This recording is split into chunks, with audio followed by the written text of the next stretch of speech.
শরীরটা খুব খারাপ, তাও হাসির জন্য টিফিন বানাতে হচ্ছে। যা করতো, কিন্তু ওরও তো বেচারির দুটো বাচ্চা, ওকেও তো পড়াশুনো নিয়ে বসতে হয়, শাশুড়িও আছে, শ্বশুরমশাইকে দেখতে হয়, শুয়ে শুয়ে থাকলে তো আর চলবে না, নিজের মেয়েকে নিজেই দেখতে হবে।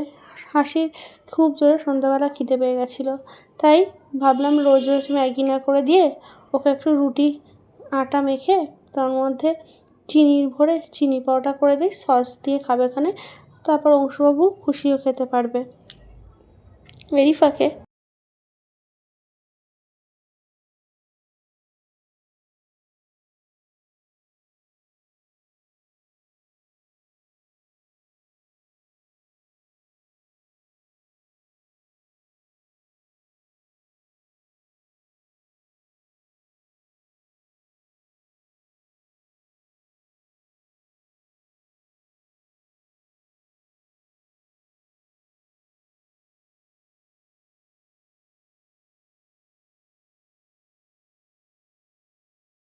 এদের কাণ্ড কারখানা দেখে আমি আবার তোমার চিনির পাউডার মধ্যে তোমার চিনি ভরে লেচি করে রাখলাম, তারপর ভাজবো বলে। ওইদিকে দেখো চা হয়ে গেছে, লিকার চা করেছে শ্বশুরমশাইয়ের জন্য, আর যা নিজেও খাবে, আমি তো খাই না, আমার জন্য আর শাশুড়ি মায়ের জন্য দুধ চা করেছে। হাসি আবার তাগাদা দিতে চলে এসেছে, মা হলো? তা আমি তো বেলছিলাম, তারপর দিয়ে আসছিলাম এক এক করে ভাজতে। ইতি কয়েকটা ভেজে চলে গেল ওর ছেলেমেয়ের কাছে, তারপরে শাশুড়ি মা ভাজতে লাগলো চিনি পাউডারগুলো। এরপরে কি, ইতি আবার চলে গেল কোথায় বলো তো, জল আনতে। আসলে জলটা একদমই শেষ হয়ে গেছিলো, তাই জল আনতে যেতে হবে, তাই জন্য গাড়ি বার করলো।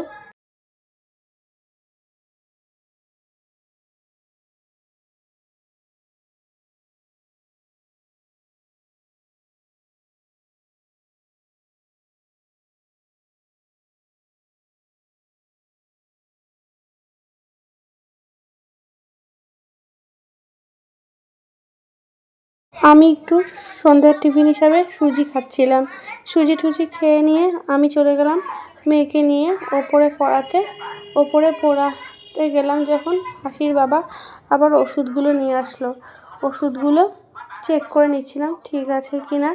তারপরে হাসি আবার কতগুলো পুঁথি নিয়ে এসছে, ওই পুঁথিগুলো গেঁথে ও একটা ব্রেসলেট বানাবে, তাই আমাকে বলেছিল যে মা আমাকে বানিয়ে দাও। আমি বলছিলাম তুই বানা তোর ব্রেসলেট। তা ও নিজেই দেখলাম চেষ্টা করতে বসেছে। তো দেখো আস্তে আস্তে সে কিন্তু গেঁথেই ফেললো। তারপরে নামলো বৃষ্টি। আমার ব্লগটাকে আর কন্টিনিউ করছি না, এখানেই শেষ করে দিচ্ছি। সকলেই তোমরা ভালো থেকো, সুস্থ থেকো, টাটা বন্ধু, গুড বাই।